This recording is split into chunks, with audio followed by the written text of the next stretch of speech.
各位女士、各位先生，欢迎大家来参加我们罗家伦国际汉学讲座今年的第2场的系列演讲。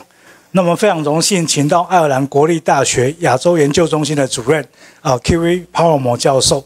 那他来我们这里的系列演讲呢，讲的这个题目是在东亚政治思想中的历史的这个政治关于这个全球化历史方法跟这个儒家历史的这个问题。那我们今天也非常荣幸请到政治系的叶浩教授来担任这一场的这个主持人。那我底下就把时间交给叶教授，我们就开始这一场的演讲。Okay. I'm Anthony Ye, teaching at the Department of Political Science. And ladies and gentlemen, welcome to NCCU羅家倫International Sinology Lecture. This year, our distinguished guest is Professor Kiri Paramore, originally from Australia. Prof. Paramore is now based in National University of Ireland as a professor of Asian Studies at University College Cork. He's well known for his research on Japanese intellectual history and East Asian Confucianism. And today, he's here to talk about the politics of history in East Asian political thought. Yes, politics is intertwined with the way people understand history and the way people write about history, or historiography, so to speak. Yet, historiography in East Asian political thought is a sphere of inquiry until today understudied. So he's here. And as discourses of globalization are everywhere, the way people write about history tends to take nationalist approach, and books are often written with a particular nation at the center, as if history goes around those nations, and those nations are as history as their stage. But Professor Paramore has a different story to tell. And by way of focusing on Confucianism in East Asia, he will reveal the fact that the way we periodize history is very political, modern, and somehow Western-centric as well, or even Eurocentric, and hence colonial in character. So I can't wait for his lecture, and I can't wait to learn from him. Let's welcome Professor Paramore.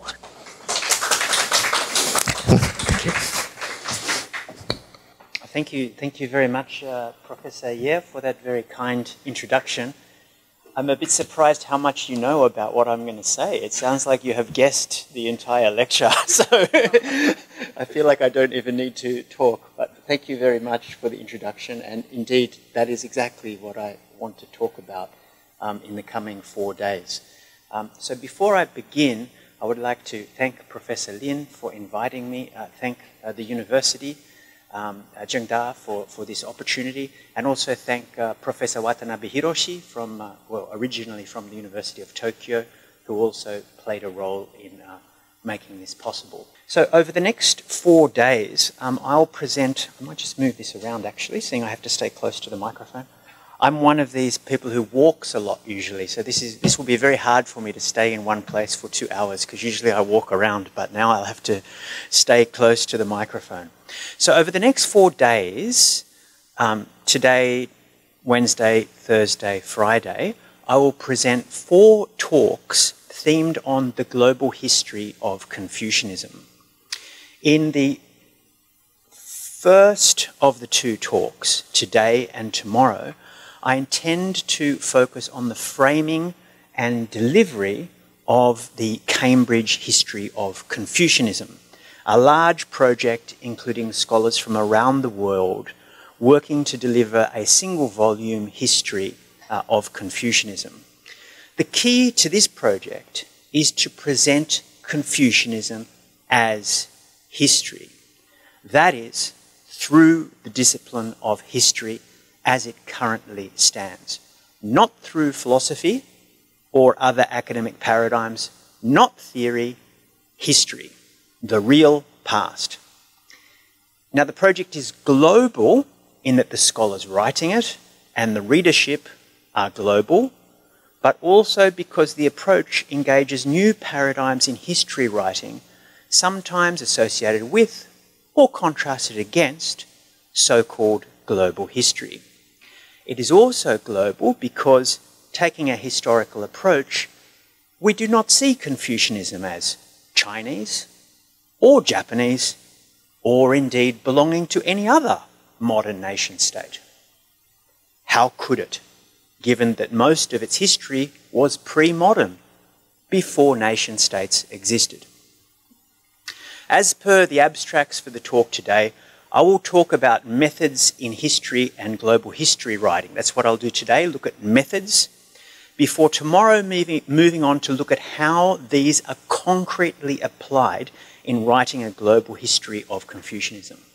So today is method, tomorrow is application to Confucianism. And tomorrow I will actually present you some of the chapters from the Cambridge History of Confucianism, written by other people, to illustrate that approach. Now, the last 2 days, Thursday and Friday, will also use the lens of global history to approach an issue of intellectual history, but we will move our focus from the Cambridge History of Confucianism to the Cambridge History of Democracy, where I will present a chapter I am writing on Japan for that volume. In that essay, I also deal with Confucian history, but in the context of Japan and the global history of the concept of democracy. So those are the 4 sessions we have. So now today, in today's session, session 1 on Tuesday, today's talk will frame our approach to looking at the Cambridge History of Confucianism.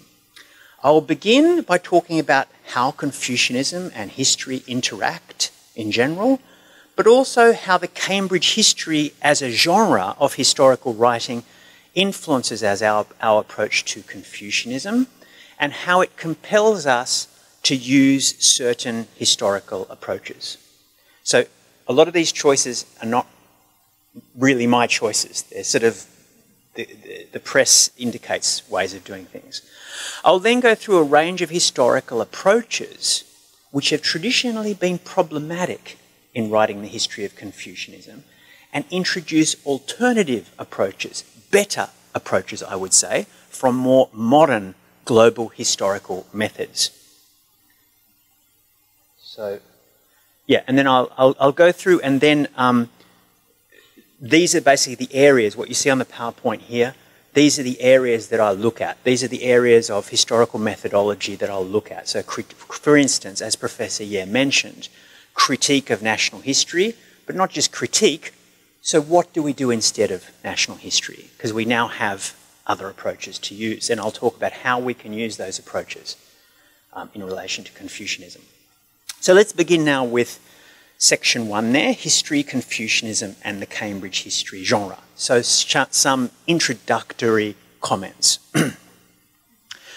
Confucianism is an axial concept in modern conceptions of political, economic and social history globally. From Karl Marx's conception of modes of production, to Max Weber's understanding of politics, to the underlying ideas of economic development and liberty found in Adam Smith and John Stuart Mills. Confucianism was mentioned in all those works and resonates as a marker of a particular form of the past, central in how we define the modern present. The history of Confucianism, therefore, is central to any understanding of modern history itself. Conversely, history is also central to any understanding of Confucianism. Confucian worldviews are marked by their historicity. Where God and heaven stand in other traditions, in Confucianism stands a sacralized past, its way being almost always clearly identified as the way of the ancient sage kings. Perfection is marked temporally, in time, by a certain moment and place in the past.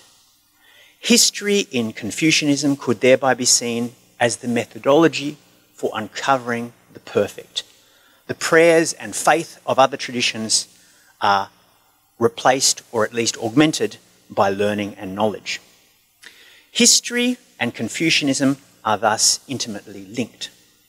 The Cambridge History of Confucianism foregrounds that link, overtly privileging an historical analysis of Confucianism. Like many other philosophical and religious traditions, Confucianism is often studied from a primarily doctrinal standpoint, through texts, with emphasis on interpreting the meaning, outlook, or motivation in the tradition. The Sollen for Kant, what the tradition aspires to be. History rather focuses on the Sein, what a tradition has actually been. When examining Confucianism, as when examining Christianity, Islam, Buddhism, liberalism, Marxism, the historian has an advantage over the philosopher or philologist because the historian can go beyond what the tradition says it is. Because these traditions, notably including Confucianism, because they have played a central role in political and social organisation in a range of societies, we are equipped through history to analyse those traditions' real social manifestations. We have the sources available to look at what it actually is in social practice. Such an approach obviously represents a choice to privilege political, sociological, and anthropological method over those of philosophy, religion, or traditional philology. This is the choice that most historians make regardless of their object of study. History over the past 100 years has become an increasingly socially integrated discipline, and over the past half-century, anthropology has undoubtedly eclipsed philology as the dominant methodology and methodological influence in the history discipline. And I'll come back to the importance of anthropology later, again and again and again. So the project I'm going to concentrate upon in today and tomorrow's talks is the Cambridge History of Confucianism, which I have the privilege of editing. Cambridge Histories, a prestigious but also very particular genre in the discipline of history, have a history and form of their own, built on over a century of modern historical scholarly tradition. As you see here, the first volume's produced in 1902. That tradition has influenced history writing, and history writing today is often defined in relation to it. Sometimes against it, but nevertheless with it in mind. Delivering Confucianism through the framework of a Cambridge history thus also has a particular effect. So I'm going to take a moment to look at the Cambridge history genre and its own history. So a bit of a tangent talking about the Cambridge history, but I think interesting. The first Cambridge history, the Cambridge modern history, was conceived by Lord Acton. Lord Acton, born in 1834, died in 1902, was an English Catholic noble, politically and intellectually active through the mid-19th century, and appointed Regius Professor of Modern History at Cambridge towards the end of his life in 1895. These Regius Professors are appointed by the sovereign. They're appointed by the Queen or the King. They still exist, by the way, interestingly. So you probably, maybe you haven't heard of Lord Acton, but I bet you've heard of some of his famous quotes, which I don't have here. For instance, one famous quote is, "Power corrupts, and absolute power corrupts absolutely." That's a Lord Acton, right? His idea of the Cambridge modern history was to create a kind of universal history, in some ways similar to earlier European works, such as George Weber's Allgemeine Weltgeschichte of 1857, but instead of authored by one author, authored by a range of individual experts from different countries, each writing on their specialist area in an effort to create together a universal history. Intriguingly, this act of writing a book together with other international experts was criticised in his own time as creating an industrial-like division of labour, and thereby, quote, turning the university into a factory. This is 1895 when he was criticised on this. He defended this approach as leading to universal history. But what did he mean by universal history? Quote, by universal history, I understand that which is distinct from the combined histories of all countries, which is not a rope of sand, but a continuous development, and is not a burden on the memory, but an illumination of the soul. It moves in a succession to which the nations are subsidiary. Their story would be told not for their own sake, but in reference and subordination to a higher series, according to the time and the degree in which they contribute to the common fortunes of mankind. Excuse the sexist language, but it is 1898 at this stage.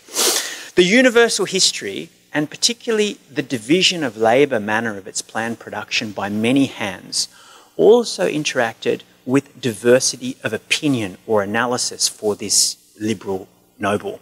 Quote, historians in our self-critical age are aware that there will not be general agreement with their conclusions, nor even with some of the premises which they regard as self-evident. They must be content to set out their own thought without reserve and to respect the differences which they cannot eradicate. End quote. Of course, written more than 130 years ago, in a time when professional scholars were often aristocrats and would act accordingly, and he was an aristocrat, there is only so much that can be applied to our own times. This is particularly the case seeing that many of the most famous Cambridge histories that have appeared over the last 50 years are actually national volumes. Many of you may be aware of the Cambridge History of China, for instance, which I think took more than half a century to complete and was only recently completed. Even in these, what's the next slide I've got there? Yeah, even in these national volumes, however, an approach rooted in the history of discipline and attempting to combine a number of different specialisms to make something larger is a feature of this genre. Today I want to talk about what the history discipline and how historical method affects a Cambridge history about Confucianism. And to do so, I want to think about how history has changed over the last couple of decades. So how the way we do history has changed. And one way to begin talking about that, I'd like to use a concrete example, which also comes from the Cambridge history tradition, which you see here, which is the Cambridge history of Japan. In addition to editing this Cambridge history of Confucianism, I also wrote the chapter on political history for the new Cambridge history of Japan, second volume. That one down there. And this has only just come out. So the Cambridge history of Japan is a particularly useful example for looking at change through history, because two versions of the Cambridge history of Japan have been produced. One, which was begun in 1969 and finished in 1999, and the other, called the New Cambridge History of Japan, which was just published a couple of months ago. This renewal of a Cambridge history is based on the example of the original Cambridge Modern History. The Cambridge Modern History, planned by Lord Acton, appeared between 1902 and 1912, but this was replaced by a new Cambridge Modern History which appeared between 1957 and 1974, as you see here. The original Cambridge History of Japan was a project first proposed in 1969, begun in 1976, when I was 4 years old, and published between 1988 and 1999. So I managed to finish university before they'd finished the job. So the new Cambridge History of Japan, now being published, is thus a second version, which overtly looks to take into account changes in the history field that have occurred in the intervening 30 to 50 years. So in explaining the genre, I'd like to read to you from the preface to the new Cambridge History of Japan, which was written by Laura Hine. Actually, just before I read you this quote from Laura Hine, these are actually from the archives of Cambridge University Press, and my dear colleague, Dr. Han Song-Shung, who was at Harvard, is now at Durham University. He went into the archives of Cambridge University Press and found this. And you can see that back in the 1970s, when they were planning to write the history of the 19th century in Japan, their key concepts were modernization and imperialism. You know, in the 1970s, it was all about modernization and when do you become an empire? Yes, you've grown up now. Great, great, we're an empire, right? Whereas, of course, that approach has changed. So I'll read to you from Laura Hines' introduction to this, to the preface to the new Cambridge History of Japan. Quote, "The Cambridge History series forms a distinctive genre, one whose essays differ from the monograph chapter, journal article, or encyclopedia entry. We have endeavoured to use that genre to bring 73 essays of contemporary scholarship on pre-modern, early modern, and modern Japanese history to a new generation. The Cambridge histories are intended to be accessible to diverse but specific audiences.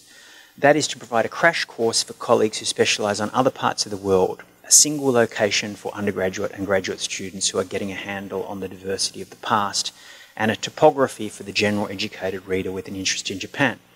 An underlying assumption is that we write for readers across the globe. Another convention of this genre is to put political history at the centre of the narrative, even though political, narrowly defined, does not usefully capture the contours of public life for many pre-modern and early modern societies. Nor does it help us see people who were poorly represented by their political leaders. We deal with these limitations here by expanding our definition of political history to encompass everything that has to do with public, civic, and state activities. This includes categories such as gender, which we see as profoundly political in this sense.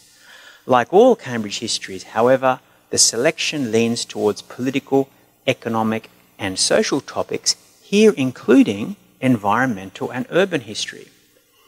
Since the Cambridge History's inception over a century ago, the genre has celebrated narrative over accumulation of facts, encouraged its participants to synthesise with gusto, and urged them to choose a point of view that has obvious relevance in the contemporary world. The multiplicity of authors also implies internal diversity. Readers can expect that any given volume represents a range of concerns and approaches, for the past holds many different lessons for the present." So that's Laura Hine, the main editor of this new Cambridge History of Japan, who is herself an important modern social historian of Japan. So the editors then go on in this preface to talk about changes in the way of seeing history since relatively recent time. And you see that some of them have already been highlighted in the preface comments. Gender, urban history, environmental history. Others include underclass history, so history of lower caste groups. So in Japan you have this group called Hisabetsu Burakumin, right, which is is sometimes likened to untouchable caste people in India. So histories of these people, the role of indigenous people, borderland history. These are also mentioned later in this introduction. So for the volume I'm editing, the Cambridge History of Confucianism, these elements of the history discipline that were not dominant in the 1970s or 80s, but are dominant now, these changes are even more striking in a history of Confucianism. And that is because although the new Cambridge History of Japan may be new, it is also still based on a nation-state category. Since the latter 20th century, there has been a major critique of nation-centred history. And of course, that is especially relevant to a volume on Confucianism, which on the one hand covers areas and cultures which now and in the past have always been stretched across a number of different states, a number of different countries and states. And yet it's also a tradition which is linked with specific essentializations of some modern national cultures. Confucian values this term, right? To define Chinese or Korean or Dainippon Teikoku, the great Japanese empire, right? Which it was also used to define their identity, their self-imaginations and their political constructions. So the issue of national history is actually particularly problematic for Confucianism.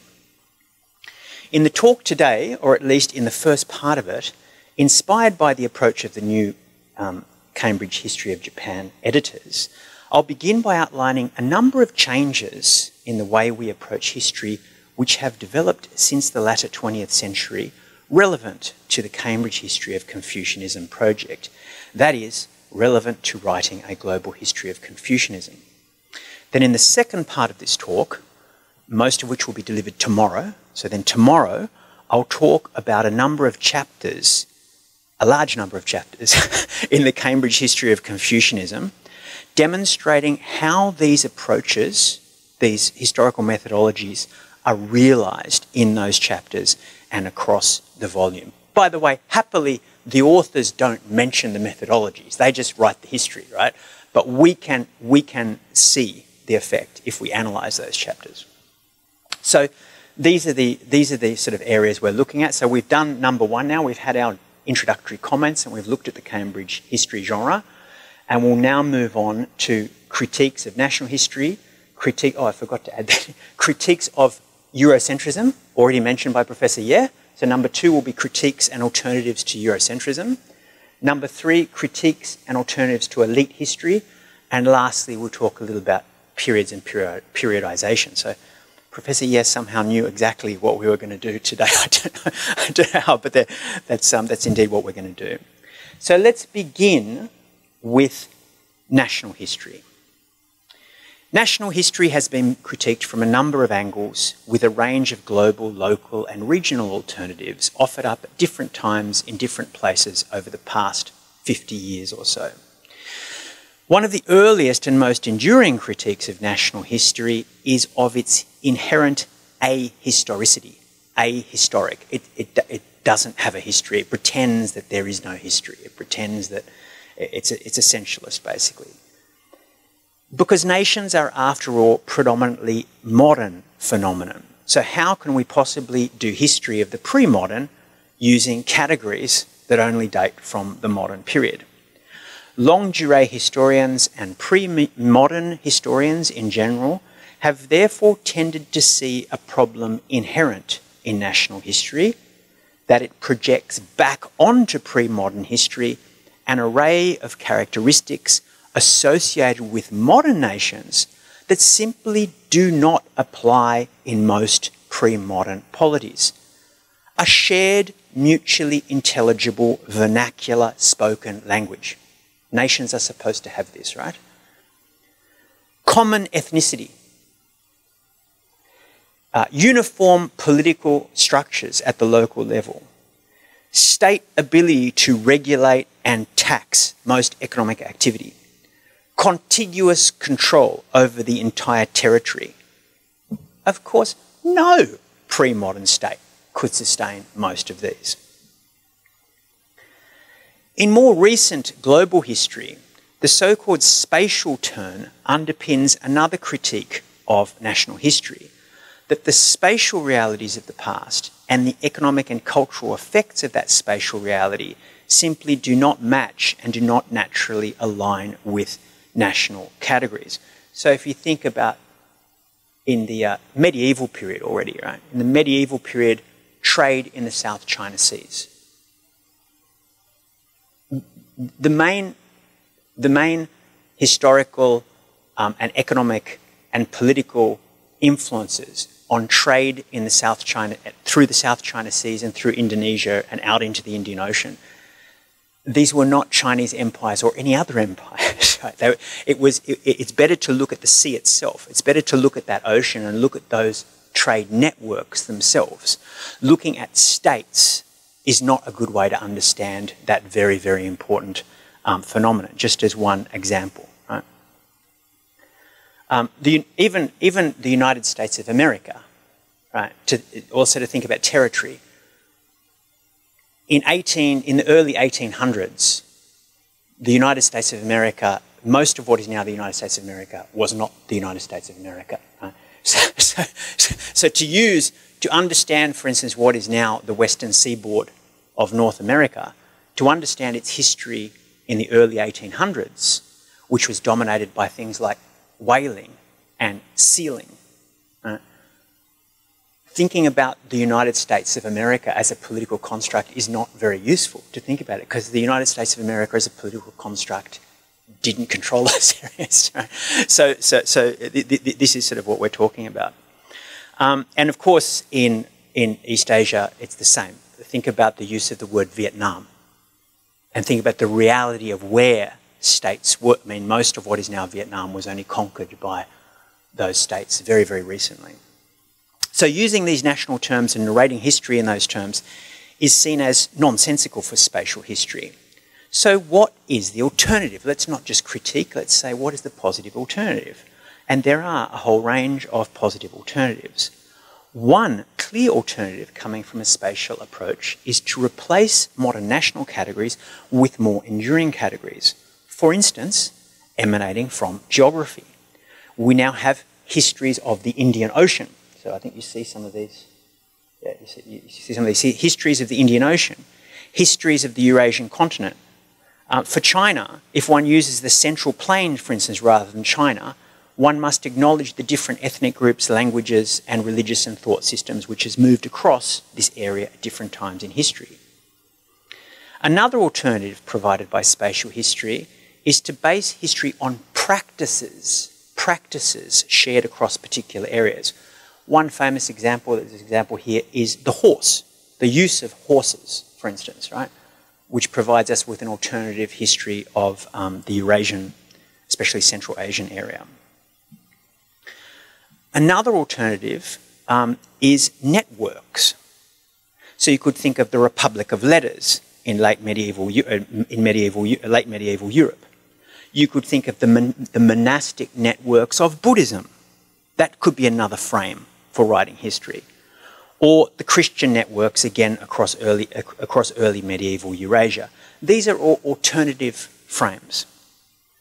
Probably the most famous example of this later type of history writing applied to a tradition somewhat similar to Confucianism is Sheldon Pollock's idea of a Sanskrit or Brahmic cultural cosmopolis linking polities from Central and South Asia through islands Southeast Asia in his 2006 book, The Language of the Gods in the World of Men, the big book on the PowerPoint here. And that then inspired the book to the right of it, Islam Translated by Ronit Ritchie, which looks actually at to some extent the same sort of areas of Southeast Asia, but showing where that Sanskrit, Brahmic-based culture is replaced then by an Arabic language, Islamic culture. But in both cases, the key term used is cosmopolis, meaning there are many different polities sharing this tradition, but there is no imperial center. There is no dominant culture. Whereas when we talk about empires, there is the empire and the peripheries. When we talk about civilization, we think of a center and then peripheries. Whereas the idea of a cosmopolis is just various sort of places linked through a tradition. And this is this big contribution, really, that Sheldon Pollock and later Ronit Ritchie made to our understanding of how multipolar intellectual traditions can function. Now, there are obvious ramifications here and alternatives offered to the common practice of framing Confucianism as imperial history or as a civilization. So this opens up other ways of framing Confucianism. We could frame, and I do frame, in my own work, not in the volume, but in my own personal work, I do frame Confucianism in terms of the idea of cosmopolis, because it offers more opportunities than, say, empire or civilization. So returning to our critique of national history, the problem most often identified alongside and arising out of its aforementioned ahistoricity, its lack of chronology, is of course cultural essentialism. And I'm sure everyone in this room was warned against cultural essentialism, even as undergraduates. And many of us, you know, we're from Taiwan or Australia, we're from colonial backgrounds, so cultural essentialism is sort of obvious to us. It's interesting being in Ireland, the students, they immediately get these things, because whereas in Holland, the students did not so much get these things, which is an interesting difference. So we all sort of understand the idea of cultural essentialism. And yet, cultural essentialism, I think, is often more present in intellectual histories of East Asia than it might seem. And that presence can be quite subtle. Let me use an example of a historian who undoubtedly made major contributions to this field, William Theodore de Barry, and you see some of his books on the right there. Now, no one would suggest that de Barry was not a serious historian who used close reading of sources and a range of historical methods in his research. Most of the various studies he did, particularly writings on particular texts and thinkers, were backed up by a historical knowledge of the times he was writing about. His editing of major works in English, notably the sources of Chinese tradition that you see at the bottom right-hand side there, which was, I think, 3 or 4 volumes, and there's a matching sources of Japanese tradition, source of Korean tradition, source of Vietnamese tradition. This series, which was a series of source translations, was and is actually a major contribution to global understandings of East Asian history. However, if one looks at his final analysis or his conclusion in works like, for instance, his commentary and translation of Huang Zongxi's work, there is an inclination to identify the development of values associated either with Chinese or East Asian civilization. In other words, although he interprets Huang Zongxi's work in relation to its own time, he does understand the late Ming historical context of Huang Zongxi's work, but he doesn't analyse its impact focusing on change through time, but rather takes the content of the work as indicating a particular spirit of the civilization, which, though all established in a particular time, then becomes an essentialised representative of that culture from that time onwards. De Barry's attempt to create an image of East Asian values within a civilizational paradigm, demarcated primarily by Confucianism, was of course a reflection of and a reaction to problems in his own time and in his own country. Almost his entire career was spent at Columbia University in New York, and his early and mid-career occurred during the Vietnam War, during the American Vietnam War.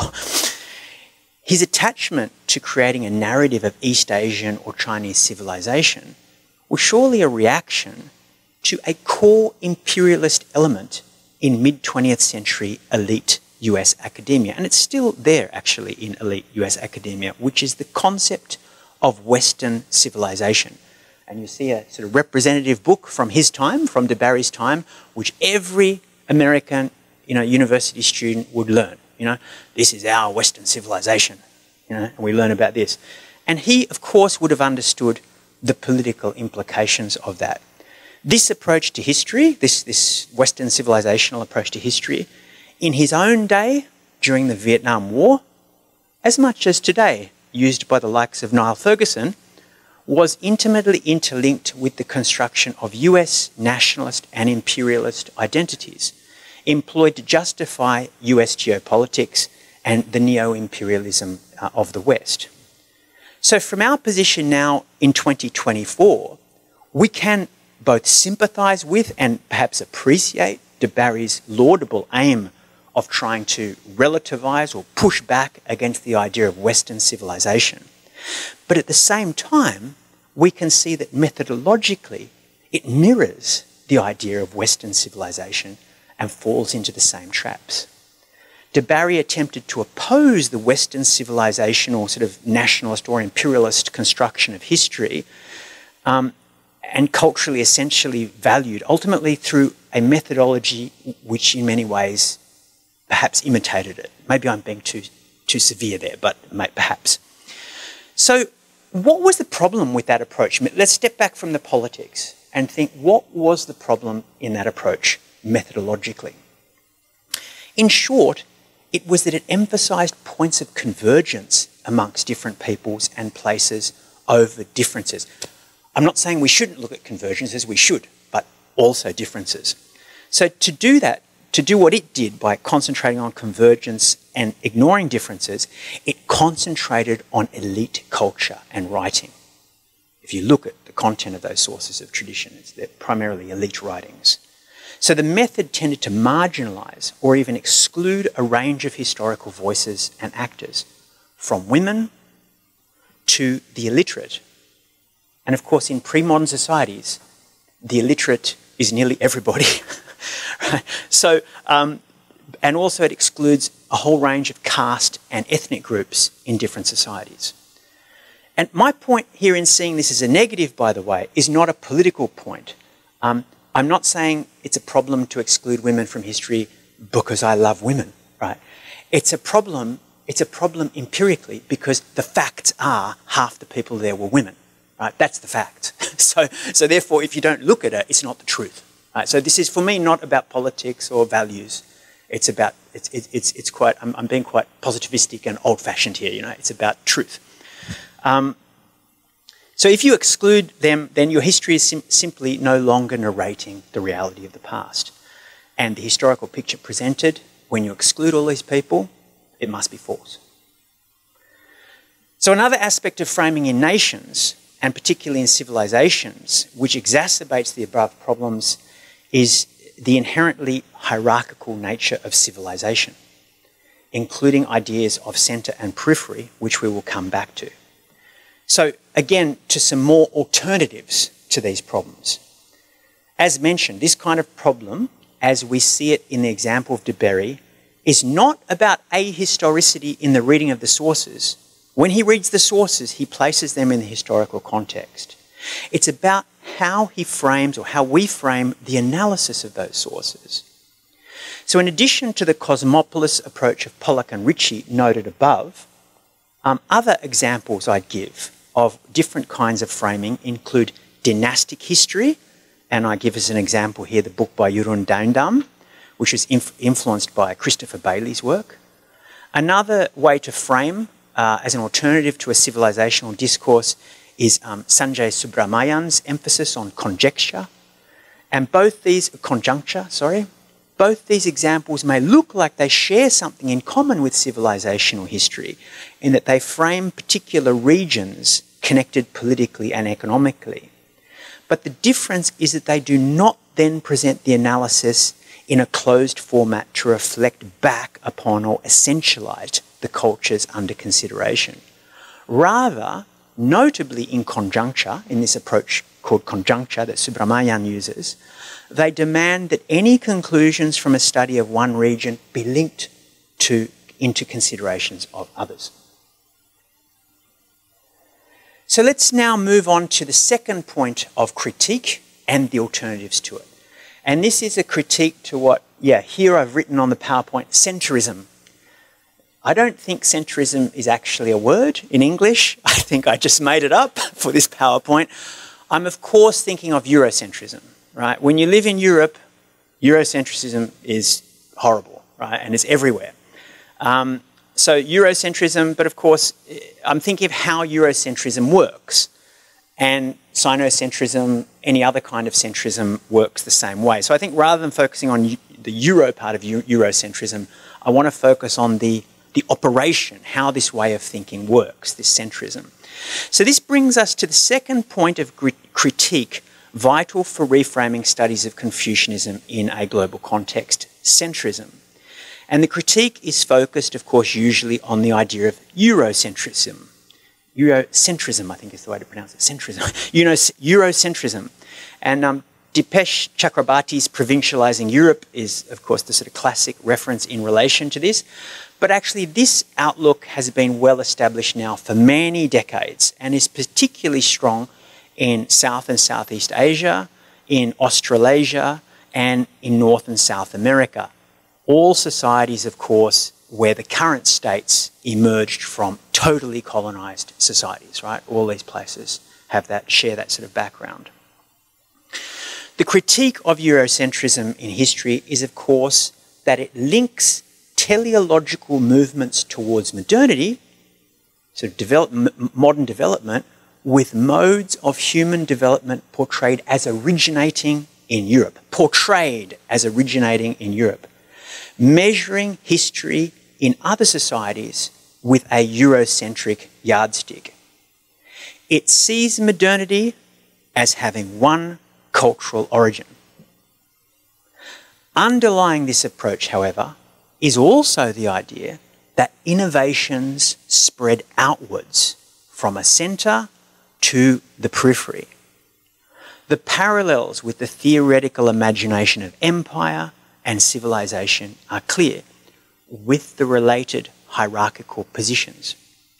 A Eurocentric view of history thus both narrates a movement of innovation outwards through imperial networks from a metropole centre to the peripheries/colonies, and also implies a justification of empire as civilizing mission, even when that civilizing mission is secularized in the classic modernization theory made dominant in the late 20th century and still very influential today. The core problem is that it thereby sees cultural movement and political and scientific influence as a one-way movement from centre to periphery outwards and not in any other direction. Other forms of centrism, of course, resemble Eurocentrism in the way they work. Sinocentrism, for instance, although not dominating history writing across the world, works on similar paradigms in that it assumes a centre with innovative influence stretching outwards. And again, it's hierarchical, with centre and periphery being perceived in parallel with advanced and backward. Just to clarify, I am not talking here about so-called sinocentric views within Confucianism, within Confucian writing. I'm not talking about the allegation that Confucian texts are sinocentric. I'm talking about the way writers of modern history narrate the past, right? So if we think of things like trade in the South China Sea that we mentioned earlier, for instance. Returning to Eurocentrism, I'll talk about alternatives in a moment. But before mentioning alternatives, I'd also like to address how recent historians, including intellectual historians, have used historical research, the historical sources, to challenge the idea of centrism through historical evidence. One example is the work of Duncan Bell, and this is the book here directly behind me, a professor of political theory at Cambridge in the Quentin Skinner School. He might have been a student of Quentin Skinner, but I'm not sure. He was he? Okay. Oh, there. Thank Professor. Yeah, no, it's good. I thought he was, but I wasn't sure. Thank you. And Duncan Bell has significantly rewritten the history of 19th century liberalism, what is often called British liberalism, showing the extent to which key ideas and practices in the tradition of liberal political thought emerged not from the metropole, then London, but rather from thinkers and innovative administrative and government practices emanating on what were then the far peripheries of the British Empire, notably in New Zealand and Australia, but also Canada and India. Similarly, John Wilson, which is the book in the centre here, John Wilson has shown that the British civil service system, often referred to as a marker of British modern administrative advancement, originated not in Britain or by Britons, but in the British administration in Calcutta, which was run by Bengalis and British together, predominantly by Bengalis. It appears that the invention of the civil service system, which occurred in Bengal, and examinations there may have been influenced by the significant interaction between that part of the world and the Qing dynasty of that time.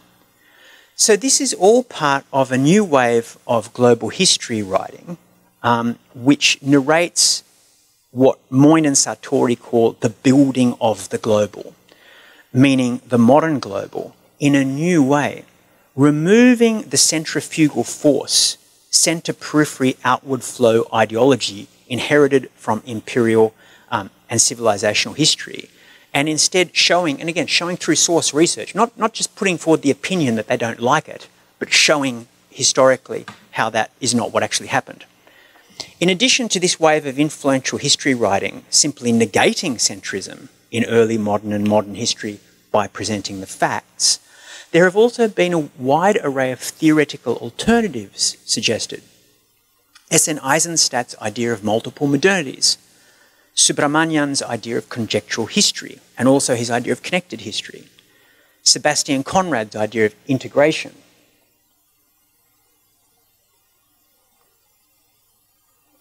the first two of these allow for conjunction, thus things happening in different places to be studied, not requiring a cause and effect paradigm. As Subramanian pithily puts it, this approach refuses to see historical change acting like a virus, as he puts it, but rather points to deeper underlying factors which may cause similar things to happen in different places. This opens up a whole range of possibilities for global history. If I can just see we're getting a bit abstract, one solid example related to Confucianism, urbanisation. Urbanisation and how urbanisation affects literacy, which enables engagement with Confucianism. Urbanisation happened in the Ming and early Qing, and urbanisation happened in Tokugawa, Japan. They weren't actually related to it. You know, one did not cause the other, but they happened around the same time. And they both are very central to the development of Confucianism. Yeah. But one didn't cause the other. So Conrad's idea of integration, which he actually uses to define his own relatively narrow definition of global history, focuses on interaction and movement towards shared norms, but does not assume the centre-periphery and hierarchicalised vision of imperial and civilizational history of Eurocentrism.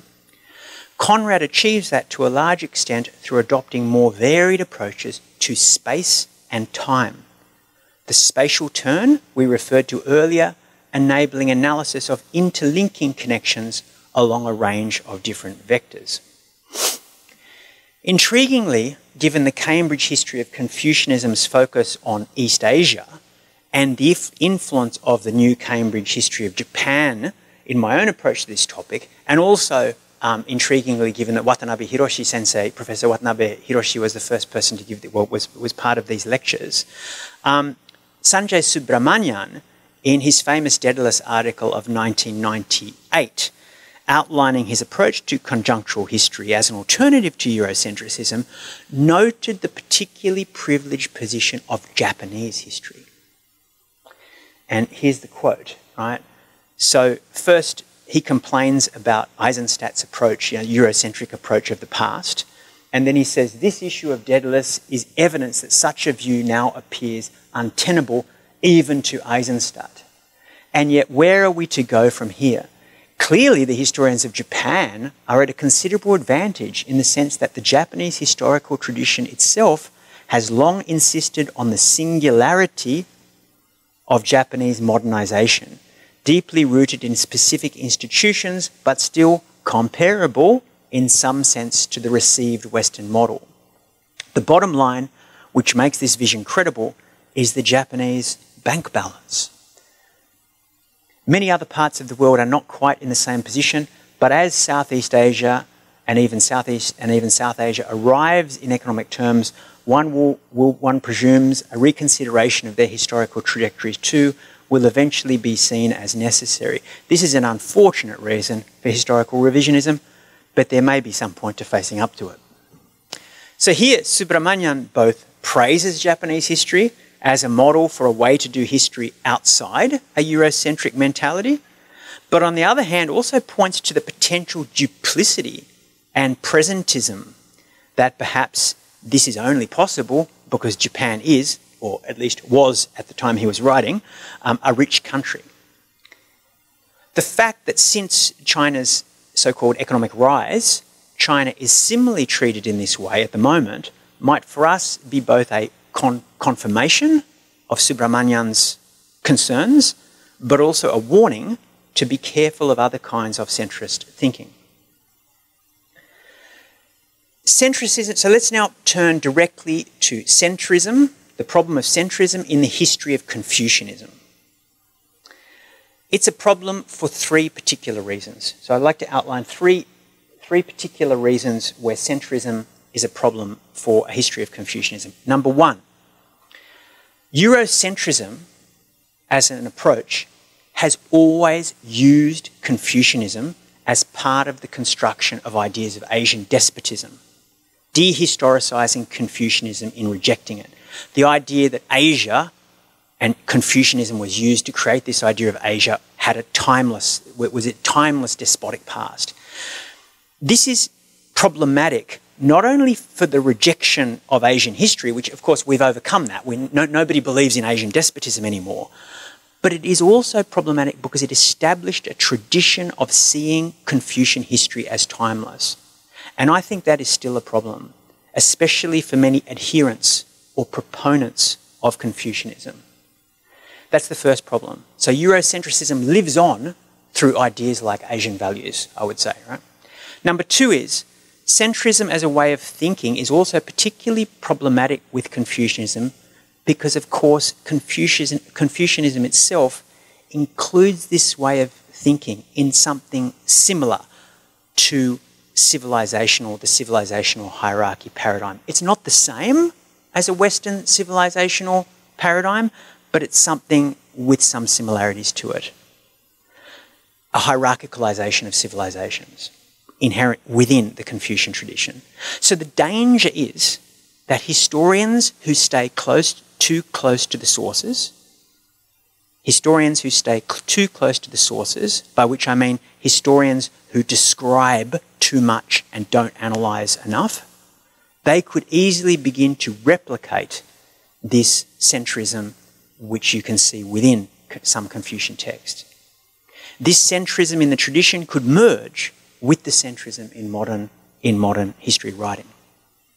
And then the third problem, this is particularly a problem, the third reason, because two modern countries in the Confucian area, China and Japan, have been or are both global great powers. They are nation states constructed more or less along the lines of the Western nation-state empires. They're constructed, both China, the modern states of China and Japan are both constructed to replicate Britain, France, Germany, the United States, right? And in that sense, they're constructed to replicate that sort of Eurocentric, that sort of process that we see in the link between Eurocentrism and Western Empire. So there's almost a structural inclination to adopt this way of thinking. So these are the three big problems. But as I said, more current historical methodology equips us with all kinds of alternatives to overcome these problems, and we'll talk more about that tomorrow when we actually talk about how the chapters in the volume use these approaches. So then this brings us then to number 3, critique of elite history and alternatives to it. So critique of elite or top-down history and alternatives to it, particularly the alternative of so-called history from below. Just drink a little bit of water.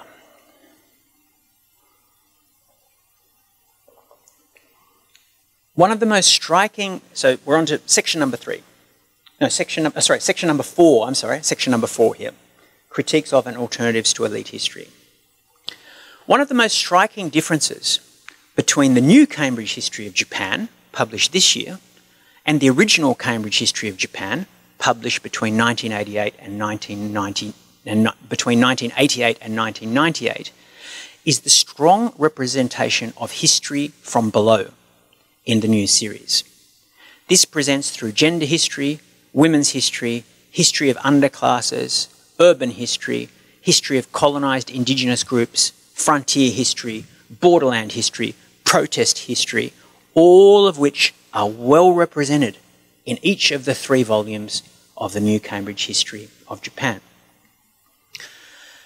Now, in one sense, it's surprising that this is different to the old Cambridge History of Japan, because the old Cambridge History of Japan was conceived of in the was done in the 1970s, and history from below, the social history movement and social history below, had already begun in the 1960s. It's often associated with the British historian E.P. Thompson and his famous work, The History of the English Working Class. And these ideas of history from below were already well entrenched as the dominant element in US and UK history departments by the end of the 1970s. So it's kind of surprising that the 1988 to 1998 volumes did not have much of a social history emphasis. We might attribute this to the way the history of East Asia in general, and Japan in particular, was written in the West until the 1980s. Up until that time, the field still retained many aspects of Oriental studies, including an emphasis on the classic texts, philology, philosophy, and religion. This was all part and parcel of an Orientalist vision of Asian history, which was looking for civilizational values and markers, by their nature, timeless and potentially essential. From the 1980s, Japanese history in the English language became much more integrated with Japanese history writing in Japan. In Japanese, that is, right?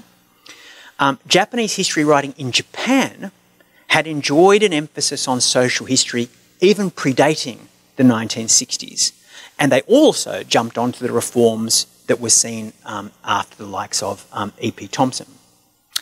Laura Hine, in her introduction to the new Cambridge History of Japan, points out the contemporary integration of American Japanese history writing with Japanese history writing as, for her, the major change in the field which occurred in the period between the 2 series. It's also important to note that while social history as a movement has a long history dating back from the mid-20th century, most of the subfields I mentioned above, which are heavily represented in the new Cambridge History of Japan, are much newer. So although women's history and histories of the colonised, underclass and indigenous people, although those fields have been around for a long time, it was only really in the 1990s that they became standardised parts of history, that they were required in history teaching. And it's also in the 1990s, of course, that fields like environmental history, borderland and frontier history really took off, particularly in the United States. So as you'll see tomorrow, these genres are also well represented in the Cambridge History of Confucianism. However, I would suggest that having such approaches represented in the Cambridge History of Confucianism was a bit more challenging than having them represented in the Cambridge History of Japan. Why? Confucianism is often considered an elite tradition.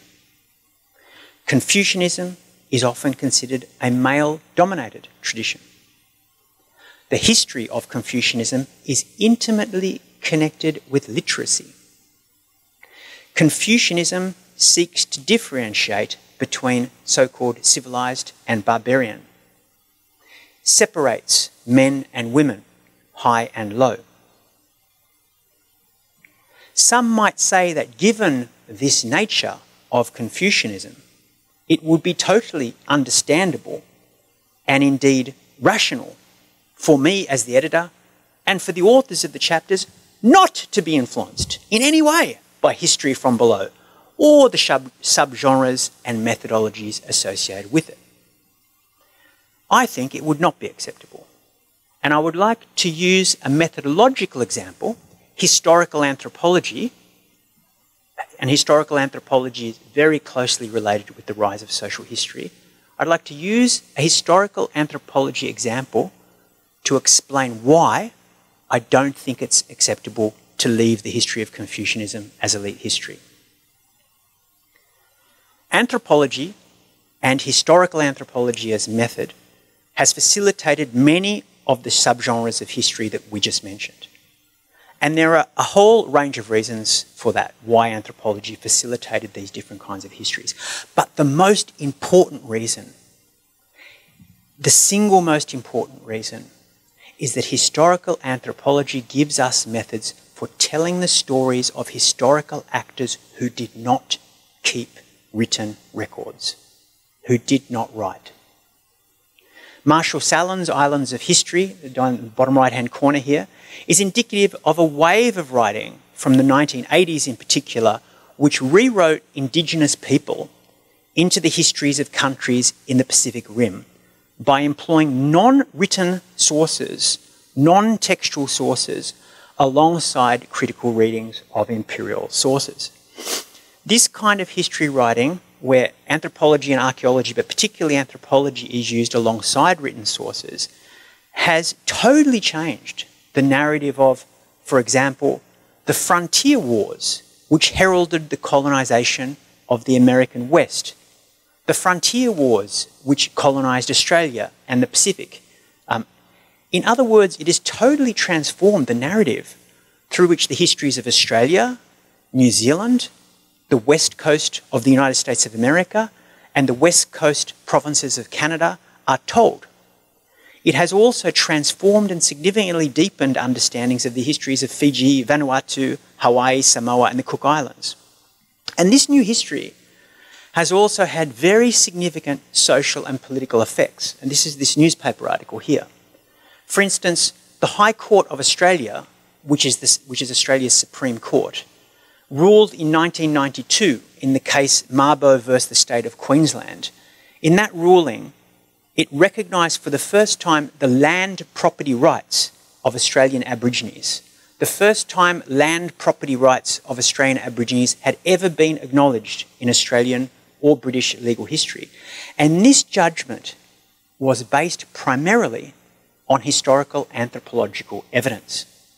It was a legal judgment based on non-written historical sources through anthropological methodological intervention. This ruling not only embodied a major symbolic change in relations between Indigenous Australians and the state, it had real legal ramifications on land ownership worth billions of dollars. The Prime Minister of Australia at that time, Paul Keating, said of the ruling that it, quote, establishes a fundamental truth and lays the basis for justice. If the full bench of judges of the High Court of Australia, lawyers, if they can use historical anthropology to decide a case central to national identity and affect the ownership of billions of dollars of property, it seems rather unconscionable for professional historians not to be trying to use this methodology. If in approaching Confucianism we simply said, well, seeing literary culture is central to Confucianism, we just won't bother with any non-literary sources or people who are not literate, wouldn't that be the same as saying that, well, seeing our legal system is based on written laws, we will assume anyone without written records never existed, has no property rights and no other human rights? There's a sort of parallel here, I think, right? So if a history of Confucianism is to actually say something about the political and social impact of Confucianism, of its operation and effect, then we must engage it like any other history. If we think illiterate people are also people, then when we do history, particularly the history of sociological systems like Confucianism, like English law, which privilege elite written culture, then surely we are beholden to use methodologies which tell the whole truth, the fundamental truth of the impact of these systems. Again, here I'm identifying a problem, or we can identify a problem, but we also have, and we have had for over 40 years, alternative methods, ways of getting around this problem. So the problems associated with elite history, for instance, excluding large groups of people who are actually affected by that history, excluding them from the narrative, this can be addressed through recent methodologies which allow us to broaden the lens of historical research and writing. And tomorrow, you'll see some examples. You'll see some very good examples from the Cambridge, well, I think they're good, from the Cambridge History of Confucianism. So this then brings us to the last, this is the sort of area affected by that anthropological turn in terms of law. And then this brings us to the last part of the talk, which is the issue of period. This brings us to the question of period and periodization. I'll just drink some water again, sorry.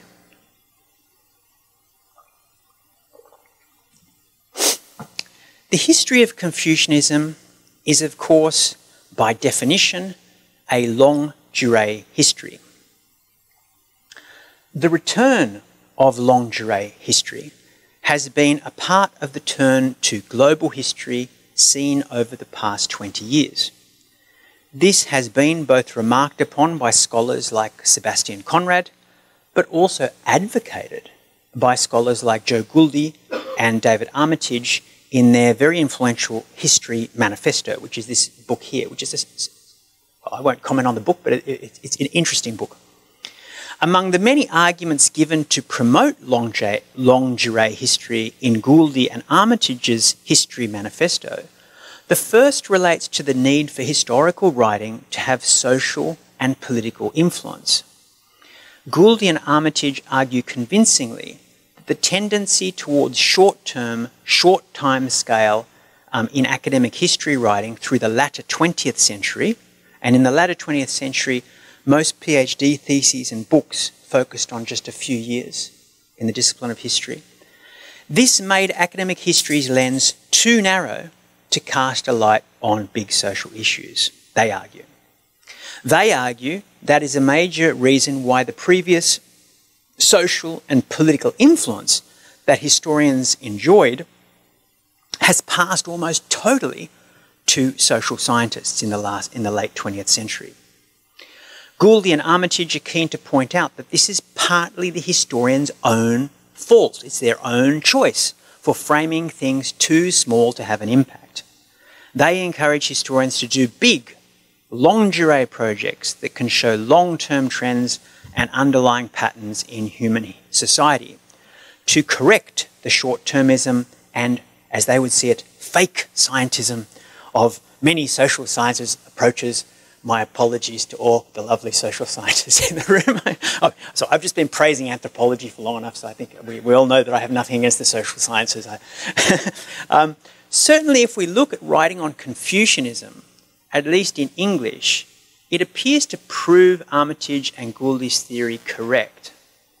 Over the past 15 years, a whole range of very popular books and theories have emerged in the social sciences, especially from international relations scholars, about the influence of Confucianism and Confucian paradigms in interstate relations in the past and in the present. Books by David Kang and Wang Yimin that you see here, these are good examples in English. These books are comprised mainly of historical narrative, but they're not written by historians. And they often make a range of historical mistakes or simplifications in their presentations. However, they dominate the field, simply because most professional historians' work is too narrow to be even slightly accessible, even to most other scholars, never mind any audience beyond that. Longue durée history is thus possibly a necessity if historical research is going to be returned to a position of influence in our society, say Gouldy and Armitage. Some of the other, and you see a connection here with their ideas and ideas of Lord Acton 130 years ago, which is interesting. Some of the other reasons advocated for longue durée history resonate with issues already discussed today. Longue durée history makes national history untenable. It demands longer-term categories like space and time, geography and social processes. Longue durée also usually makes keeping one centre, be it Eurocentric or Sinocentric or anything else centric, impossible, because the centre always changes in real history. it would be as ridiculous to claim Europe as the centre of the world in the 13th century as it would be to claim China or Japan as the centre of the world in the 19th century. If the duration of your study is long enough, your problems will be solved. Your problems of centrism and nationalism will be solved. If longue durée history is long enough, that is, if it reaches beyond recorded history, if the longue durée history reaches beyond the period covered by written records, then of course it also must use archaeological and anthropological methods, not just textual methods, which at the very least relativizes elite history and the issues of ignoring the illiterate majority. Longue durée, however, also requires some kind of logic or periodization to make sense. For the Cambridge History of Confucianism, I have tried to suggest flexible frames of period which emanate from the history of Confucianism itself, but which also, following the Cambridge history tradition, emphasize political universal history and resonate with traditional periodization markers. So I would say this periodization is both radical and deeply conservative at the same time. Now, I explained the plan for the periodization to Cambridge University Press using the conservative aspect, right? That's how I explained to them. And allow me to quote from the proposal how I explained this periodization you see here. This is how I explained it to them. This 350,000 word volume is presented in 5 parts, each demarcated in terms of period. Part 1, covering prehistory to 300 CE. Part 2, from 300 to 900. Part 3, from 900 to 1400. Part 4, from 1400 to 1850. Part 5, from 1850 to 2020. Each part is made up of between 6 and 9 chapters, resulting in a total of 39 chapters of various lengths. Although not labelled in such terms, I told the press, the chronology of the 5 parts conforms to a very rough articulation of 1. Ancient, 2. Early medieval, 3. High medieval, early modern, 4. High early modern, and 5. Modern and contemporary history. These terms are not articulated in the book because their usage for East Asian history, particularly in relation to China, is highly contested.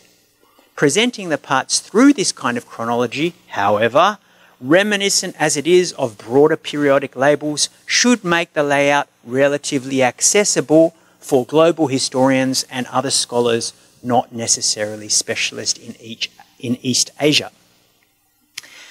Each of these chronologically delineated parts is made up of thematically arranged chapters.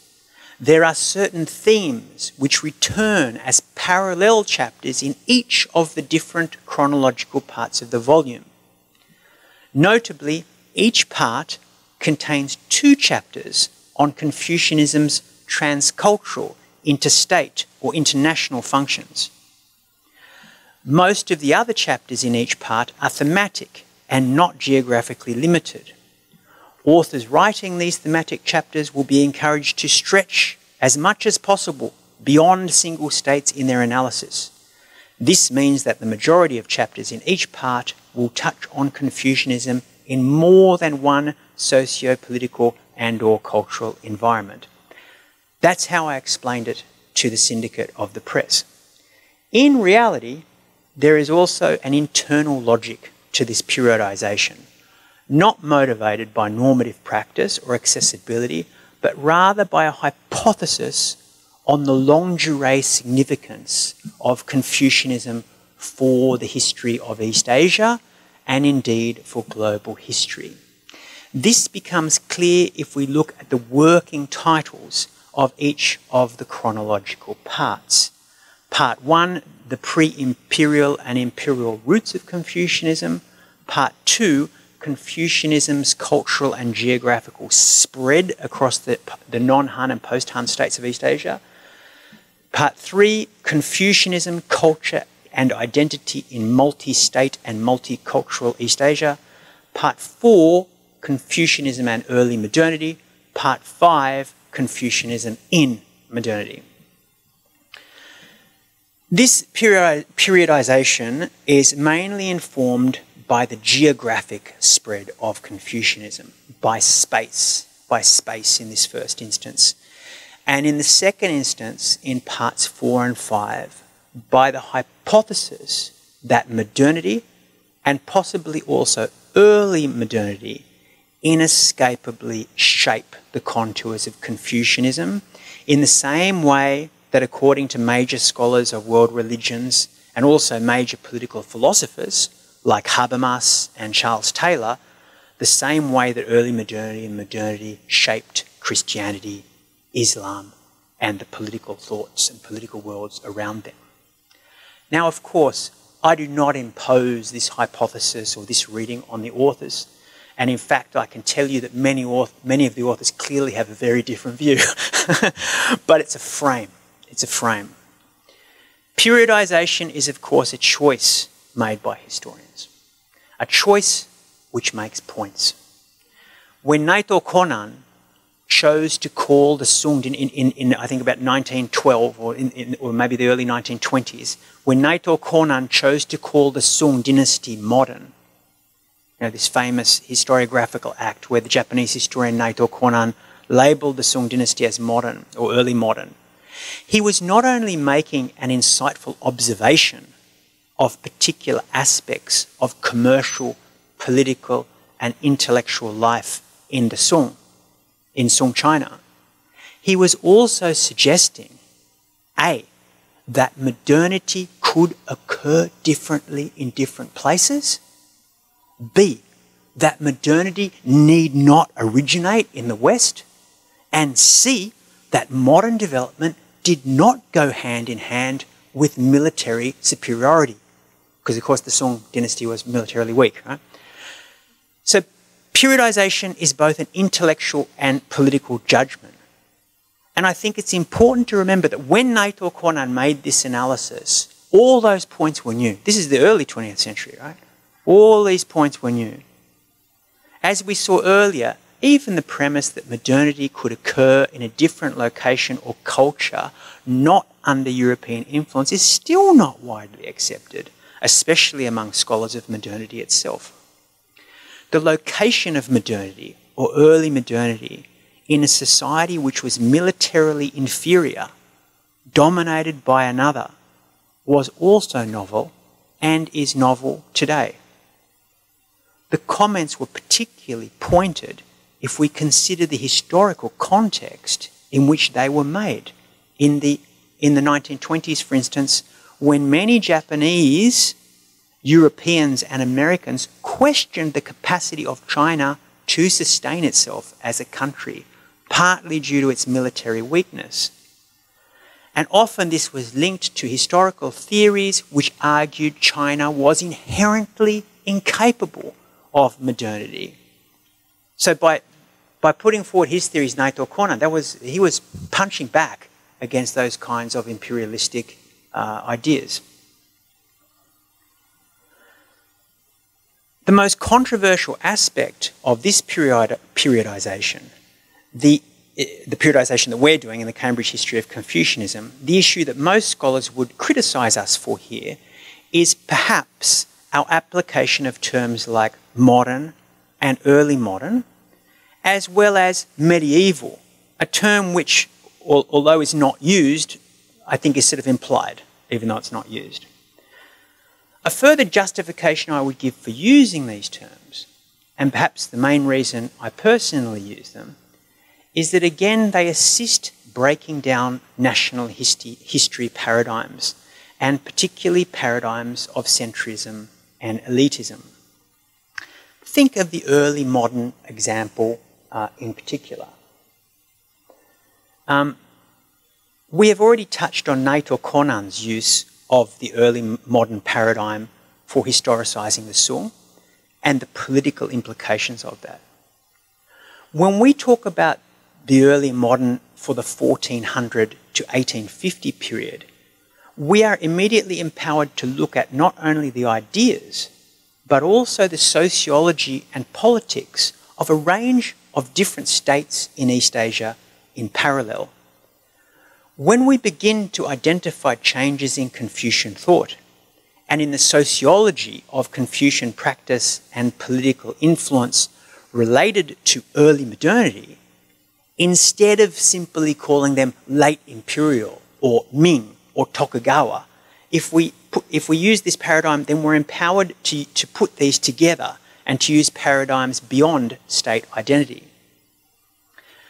The parameters that define early modernity, increasing finance, literacy, urbanization, and certain political changes. Koselleck's, you see the book here by Koselleck, Koselleck's idea of the horizons of expectation. This is this idea that in the early modern period, a change in political consciousness occurs due to these socioeconomic changes where people begin to look for a sort of better horizon, right?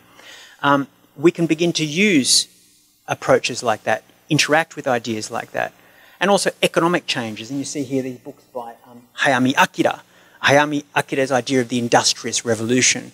This is another idea that originally comes from Japanese history writing, but has been used also to write the history of a lot of European countries, which is the idea that before the Industrial Revolution, and I think it's been pretty much proved through the sources that before the Industrial Revolution, within agricultural economies, there was already this change in social organisation, which Hayami Akira labelled the Industrious Revolution, which created all these socioeconomic and also intellectual changes. So we can begin to use those kinds of paradigm, and this also challenges centrism because these parameters change over time and happen in different places at the same time. In 1450, the Ming, of course, probably had the biggest urban centres in the world in the 1450, but in 1700 that was probably Edo. So by global standards, both of those societies were remarkable for their levels of urbanisation, and in both those societies, Confucianism played a major role. To choose a historical lens which does not allow us to compare those, to compare, say, Suzhou and Edo, seems to me absurd. And the Japan-China lens favoured by Professor Watanabe in proposing this year's series, I think, is particularly pertinent here. And I thought I'd end this talk talking about sort of Japan and China just to bring it back to the theme that Professor Watanabe Hiroshi chose for last year's lecture series here at Zhengda. So I think I'll end my comments there and open the floor to reactions and comments and discussion and critique, if that's okay. Well, thank you. Thank you, Professor Paramore, for such a thought-provoking, inspiring, and sometimes eye-opening and entertaining as well. A very wonderful lecture. And we have 30 minutes for Q&A session. So I'm sure you've got lots of comments or questions to raise. So shall we begin? So time open to the floor. Any questions?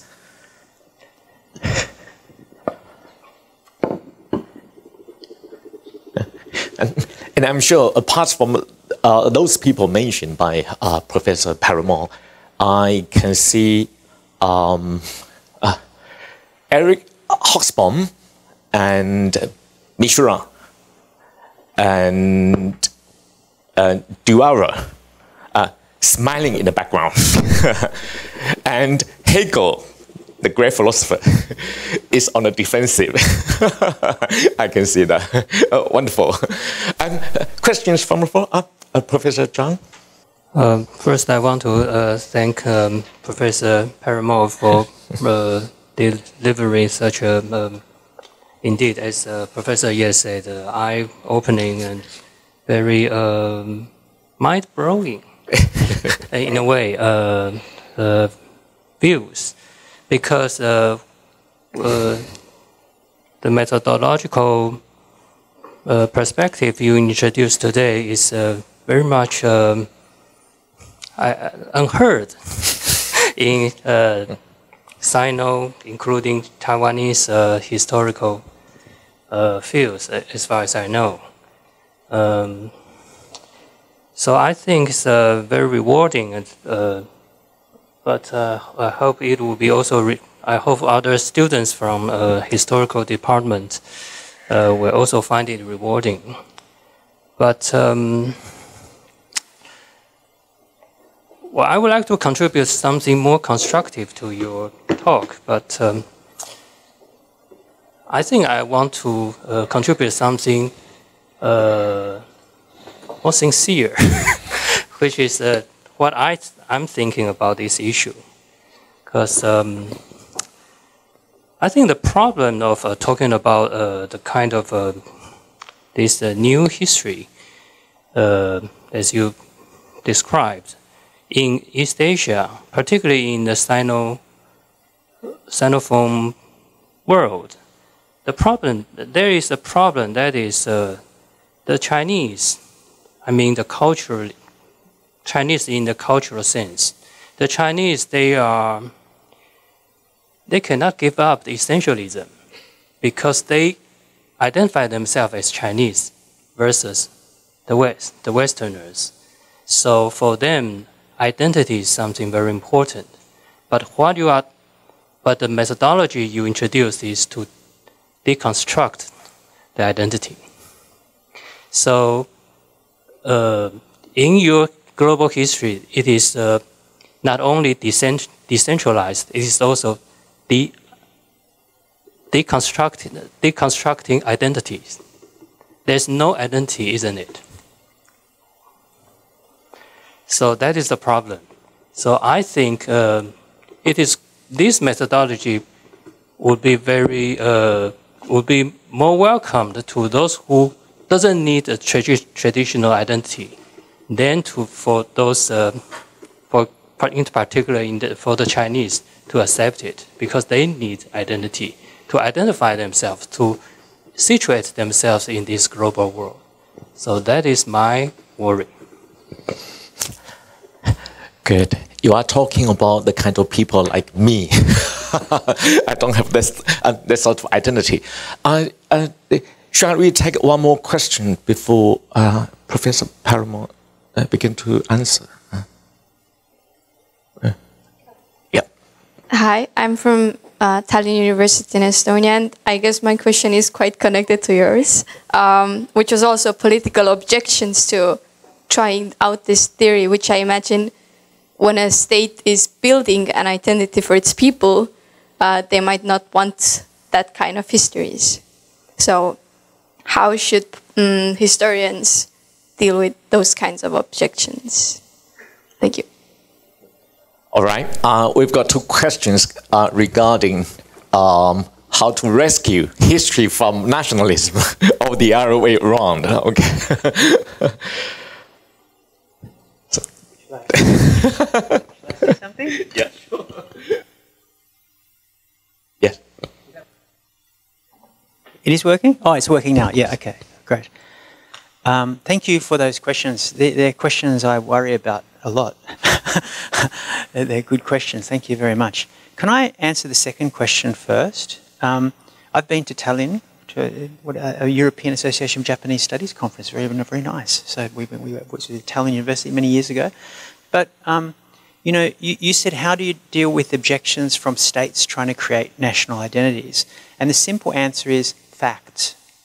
You know, this is why did I say that silly line where I said, I don't say we should talk about women in history because I love women. I think we should say it because it's a fact that women were there. And it sounds like a very trite statement that I made, but it's very important that it's based on the facts. So you and I are citizens of the European Union, right? And we're living in a time when there's a war, right? And where indeed the states are telling us what we should think, along with various media organizations and so forth. So we are very much, well, you're here, but I'm over there, right? We're very much part of this of course it's still going on, right? We still live in a world of nation states. We still live in a world of nation states, and it's not just China. And if you spend some time in Europe in the last 18 months, you can see it's definitely not just China, right? This sort of creation of nation-state identity and those paradigms, of course they're still happening. Of course they're still happening. But those things have been deconstructed and understood now since at least the 1960s. We understand how those processes work. And we have historians like Prasenjit Duara who have used the history of East Asia to really contribute to understandings more broadly of how those systems of nations creating identities and imposing on them on people, how they work. Benedict Anderson, Benedict's famous work from the 1980s, another scholar of Asian studies, right, an Indonesia specialist, who then used that history to explain how that system works. So if we're scholars, we know how that system works. We have the tools, right, to deconstruct and understand how that works. But of course, your point is correct, both of you. The nation states will continue to, carry out this program. And as we see, as citizens in Europe, it might have appeared that those processes were decreasing. It only takes a couple of months to ramp it back up to the full sort of xenophobic wartime setting, right? So these things can go back and forth very quickly. When I first used to go to Japan, everybody's pacifistic, nobody mentions anything about nationalism, all this, that changed too, right? So these things change up and down. And thank God we are scholars, we are not politicians, right? So we don't have to do this. All we have to do is just do the work. Does that answer the question about how to... We just do the work and employ the paradigms and use the paradigms. Then just to come back to the question of, well, what about the particular example of Chinese people wanting to use national identity? Like I said, there's people everywhere who want to use national identity. In Europe, look at the rise of the extreme right in Europe. I mean, unbelievable, right? I mean, in European countries, really nasty sort of neo-Nazi type thing, very, very dominant across most of the countries of Europe.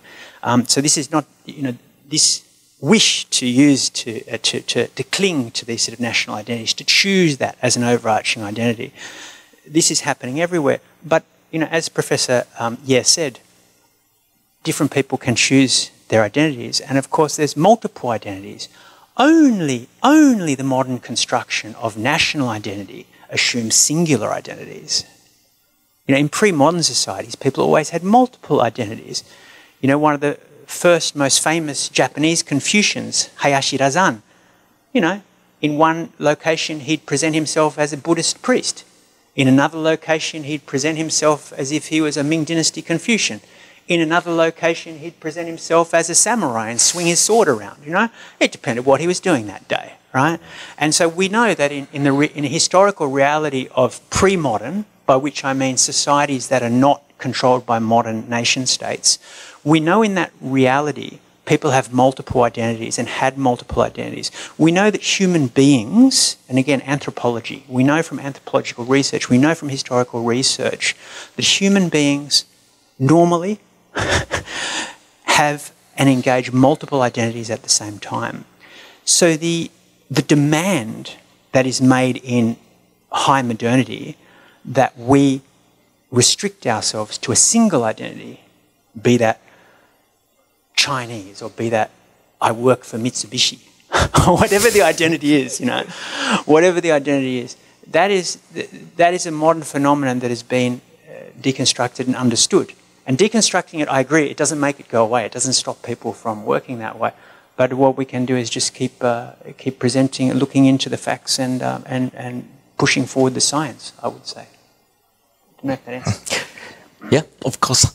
A few decades ago, a British historian of international relations, Pellebu, coined a phrase called the return of medievalism, and that means everyone has a set of identities, many different identities in the medieval period. So why do we have to single out a particular one and attach to that so essentially? Okay. Any more questions? Okay.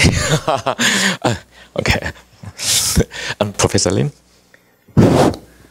我想我用中文问，然后也许比较清楚。那如果那个Paramore教授不清楚啊，请那个叶老师帮我这个翻译一下。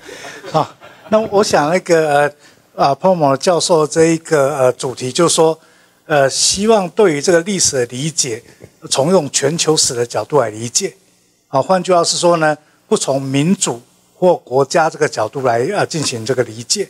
那因此呢，我们对历史的理解就可以去除一种精英主义，一种汉族中心主义的这种观点，而能够从底层的生活来加以这个解释。可是如果这样的一种观点成立的话，我觉得有2个问题可能需要解释。第一个，如果历史能够进步的话，它通常预设有一些价值的选择，或者一种价值的整合，使得这一种比如说像儒家这样一种所谓的这样一种思想，能够从中国一直传播到这个亚洲各国，或者从古代到现在不断发展。所以这样的一种理念或价值的这种选择，事实上如果排除精英，排除某一些这个经典的这种文化基础的话，很难去想象。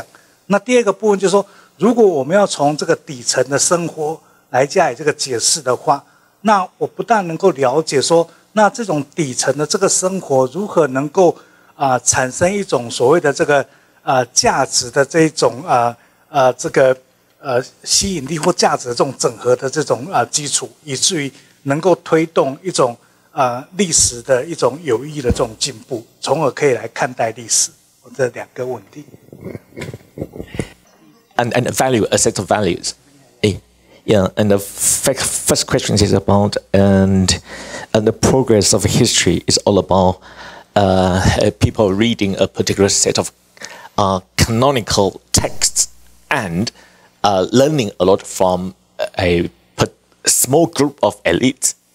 And if you give up those 2 elements and adopt your view, then how could we make progress in history? Focus on texts. What does progress mean? Aha.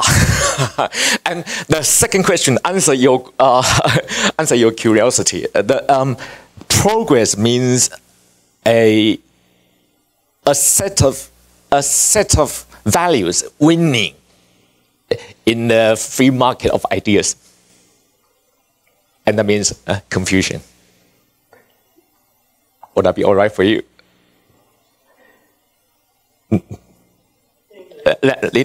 林老师认为的进步的内容是什么？历史的发展一定是有某种理念的改变。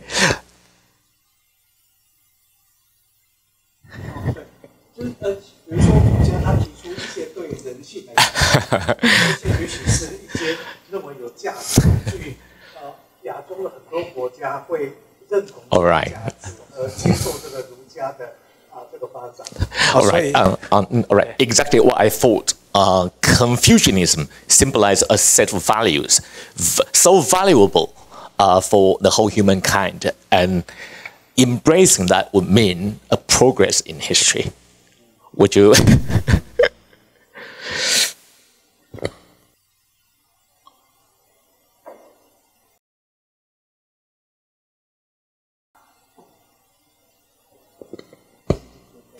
It's a difficult question. I think the values change over time and in place. So, for instance, say the role of family, for instance, those family structures change over time and place. Sorry. I think the question of values is that values change over time and values change in terms of place. So say the value of the social unit of the family, that is, you can say, okay, through Confucianism, the clan or family unit, this is a major part of ideas within Confucianism, both ideas and also practices. Practices, the ja, or the ie in Japanese. This is an important thing. But the nature of families, the nature of, for instance, the role of women in China, in Han Chinese families. This changes through history. Right? The Japanese, Watanabe Hiroshi sensei would say, well, everybody would say, the Japanese idea of ie, that ja is ethnographically different from other forms of ja, other forms of family. Of course, within what is now China, of course, there are many different cultures which have different family structures. To give you an example from outside East Asian history, in Emmanuel Todd, the French demographer, he has a whole theory of explaining differences in French politics related to different family structures within France. France is a small place by comparison with East Asia. It's a small place.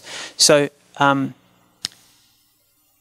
always have trouble with this question because I would not deny that there are values in Confucianism.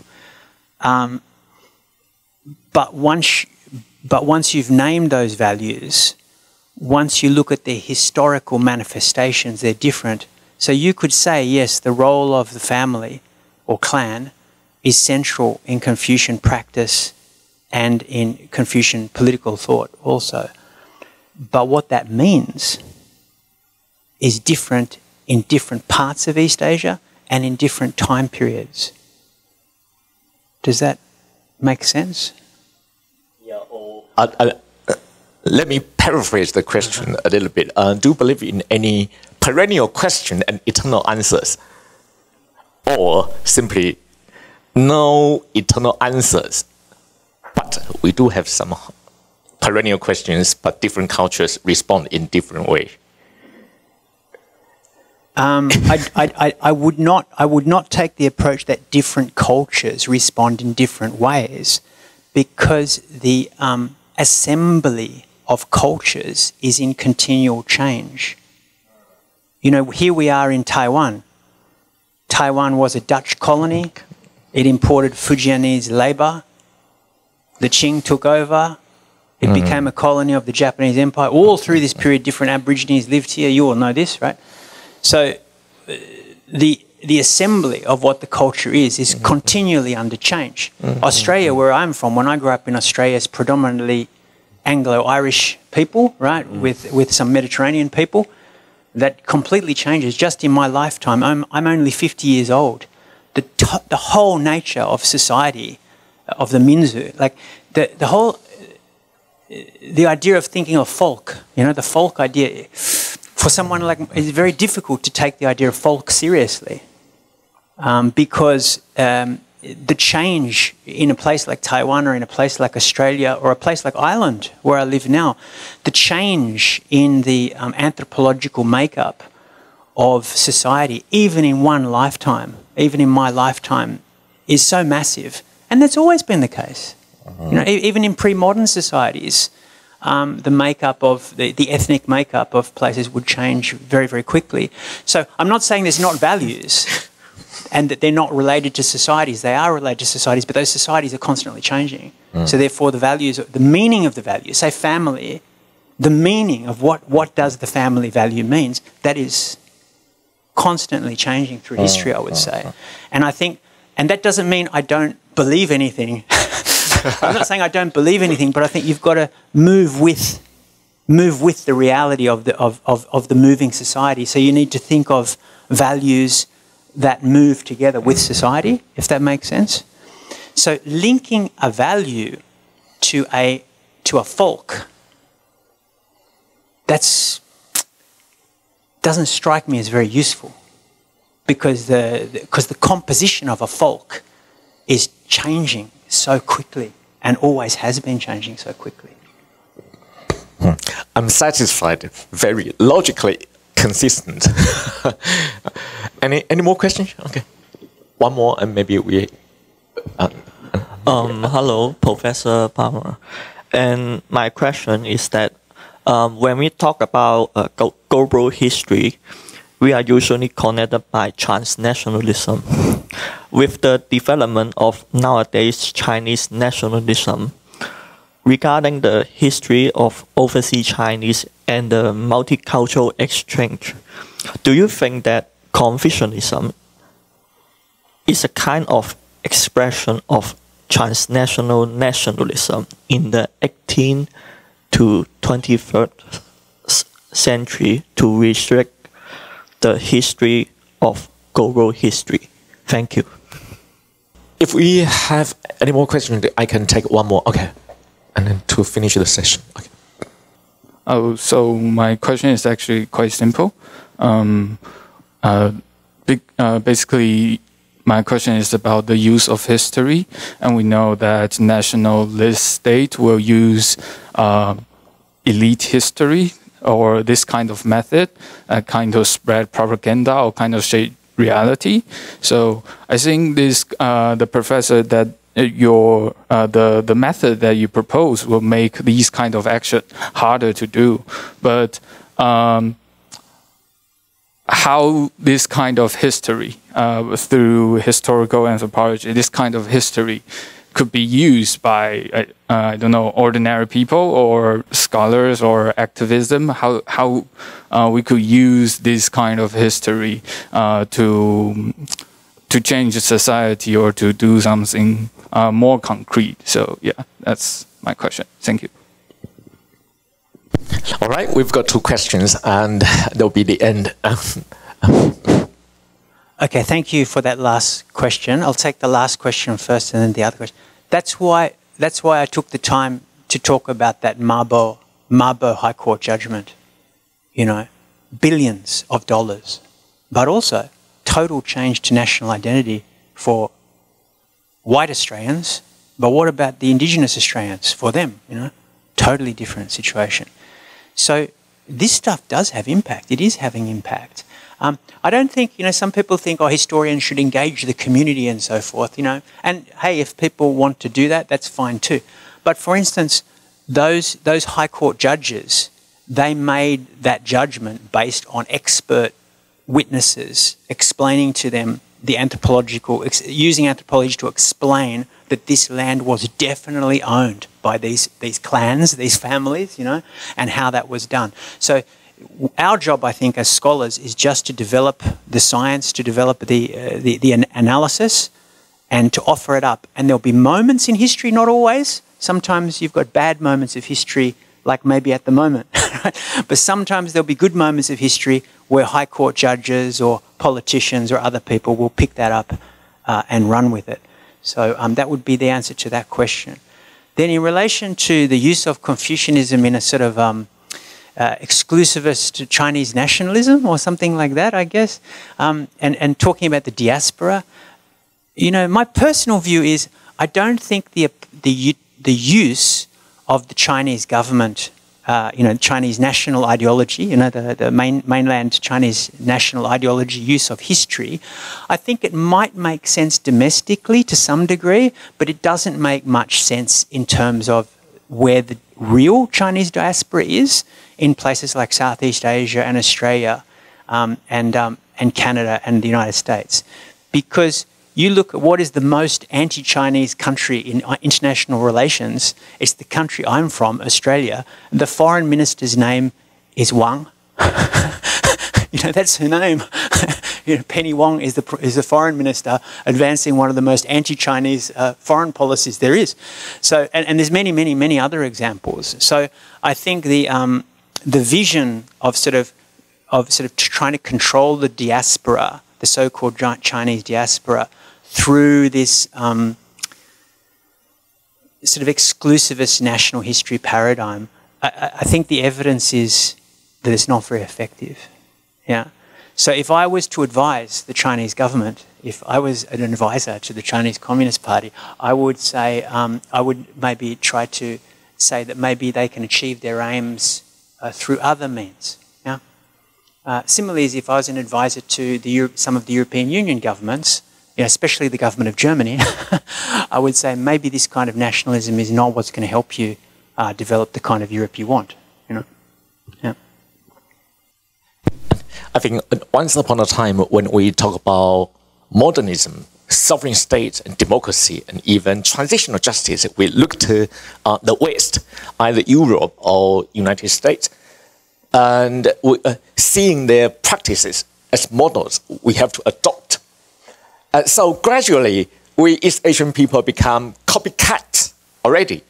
And now, Professor Paramore would like to change our attitude. But I think changing the attitude of a copycat is much more difficult than changing the attitude of the originator. But anyway, we've got a lot to say and to talk about.